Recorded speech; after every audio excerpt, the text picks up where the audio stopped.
Aprilski rat dugo je bio tabu tema.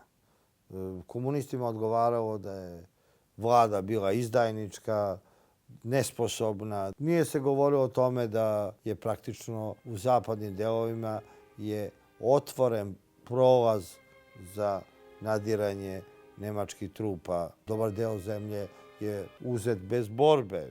Teško da bi posle toliko procena da bi mogla da ta Jugoslavija opstane i da je zaobiđu vihori rata koji su se tada odigravali u čitavoj Evropi, da bi ona preživela tako kako jeste. Sam taj ulazak nemačkih trupa u Zagreb gde su bacali cveće